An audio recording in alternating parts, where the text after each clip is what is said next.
Hello, this is questions from the waiting room. These are questions that patients are too afraid to ask their psychiatrist. So I'm here with Dr. Nicholas Pejic. I'm Emily Harper, and I got some questions for you. All right, let's do it. I'm Let's excited. do it. I'm excited. I'm having a better week this week.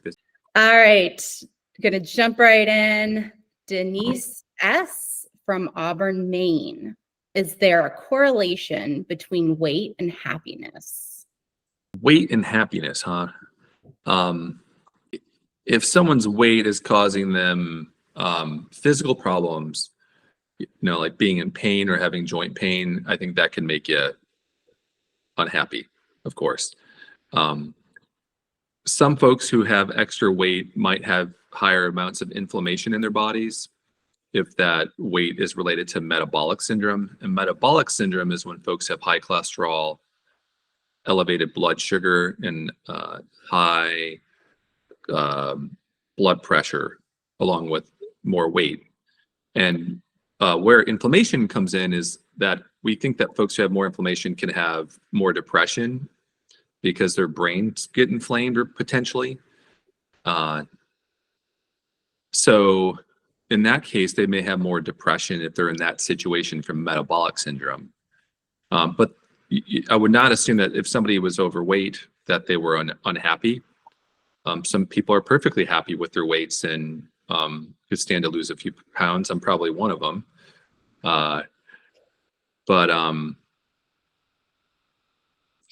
Yeah, not necessarily. Now, I have folks who their weight bothers them and maybe they were bullied or things like that growing up.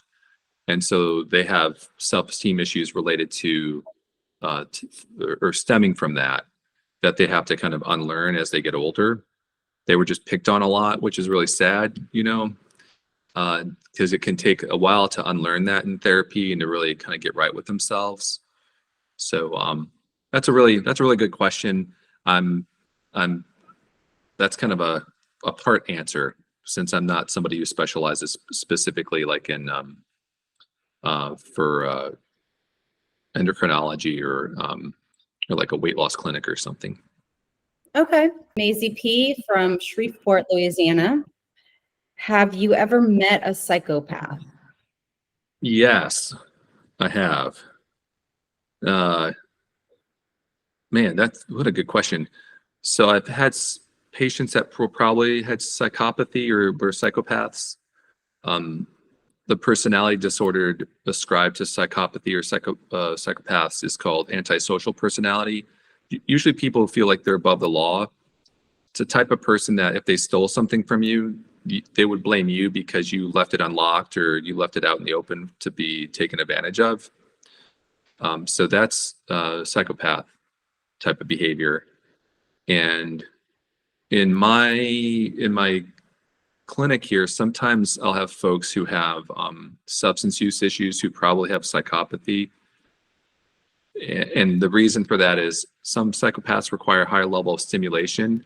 So they'll put drugs into their body to seek stimulation, and they'll take more risks as well. So sometimes a psychopath might come to a psychiatrist for treatment for some substance use problem. But during the interview and as you get to know the person, because it takes some time to get to know somebody, you realize that they kind of they transgress in different areas of their life. They might lie about things, so on and so forth. There's been some folks that they just make you feel a little chilly when you're sitting with them. Like if you've ever been around somebody who's warm and caring that you can kind of connect with. Psychopaths can sometimes mimic that, but there's something hollow about it. And it's hard to put your finger on it too, because they can just be very good at mimicking normal behavior. Right. So, and I should say along the way, I've met probably people I've had friends with in the past that probably had some psychopathy. And the way you would know that is like, hey, you're doing this thing that could injure or harm somebody, or you're hurting their feelings or something, and they just don't have any emotional reaction to that. They're not taking responsibility for their behavior.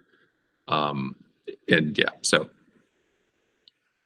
Okay. I got a question from Elijah D. from Germantown, Maryland. Okay. My dad's dementia is getting worse. Are there any drugs that can help, or is there any new hopeful research out there? Yes. Dementia, when folks mention dementia, they usually are speaking about Alzheimer's dementia, which is about 75%, I think, of all dementias. But there's also vascular dementia, which is probably the second most prevalent. Vascular dementia is when folks have little mini strokes and they lose part of the functioning of their brain, kind of in a stair-step fashion. Like they'll have a stroke and they'll function here, and then they'll have another stroke and function here. So it would depend on the type of dementia it is. There's a couple others, some associated with Parkinson's disease, called Lewy body dementia. There's also frontal temporal dementia, frontal being the front part of your brain and the temporal being kind of the side of your brain right here. So it depends on what type of dementia we're talking about. Now, when it comes to Alzheimer's, say we're talking about that, from what I know, and again, I'm not an expert in dementia per se, but I do diagnose it. The research has been kind of slim because they've tried to analyze and isolate a drug that can reverse amyloid plaques. There's plaques and tangles in Alzheimer's that are in the brain. These are microscopic pieces like amyloid. And when they use the medication, and some trials have shown that it's been beneficial, but the side effects from them, I think, are intolerable or perhaps dangerous. So there's a lot of research being done in that avenue. But there's nothing quite yet I see in the horizon that I think is going to fix it soon. That doesn't mean it can't be. There's new discoveries happening all the time in different industries. And the medications now we use for dementia usually help support someone's brain and prevent them from losing function over time. So say someone with Alzheimer's dementia, their function might go like this without medication. In my mind, the medication we use can bring the slope this way and kind of slower the progression of it. That way it kind of helps patients plan their futures, their families, the next of kin, and their estates, estate planning.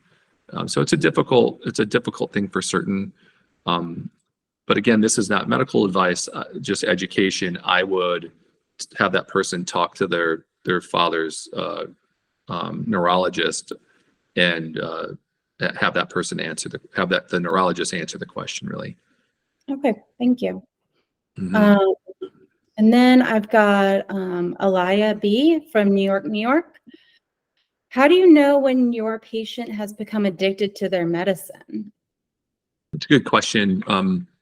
In a nutshell, if I have patients that are asking for medication before their refills are up, or they're losing their medication, or they tell me that they're giving it to their friends or something, you suspect some malfeasance of some sort.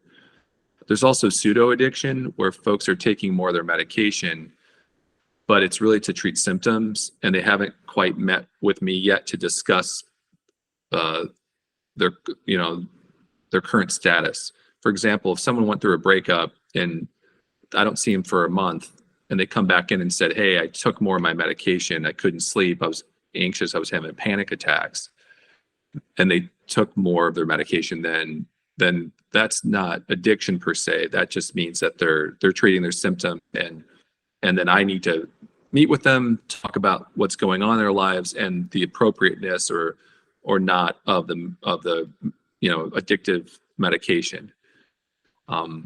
A lot of medications that are not typically habit forming can create physical dependence. For example, there's anti-seizure medications that one should not just stop all of a sudden.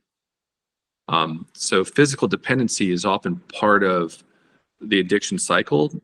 The difference between it is really in an addiction cycle, the person's using too much of their medication to try to get high or to alleviate some emotional problem, and the dose has to be escalated to achieve the same result, and then they also become physically dependent on it, and they're kind of stuck.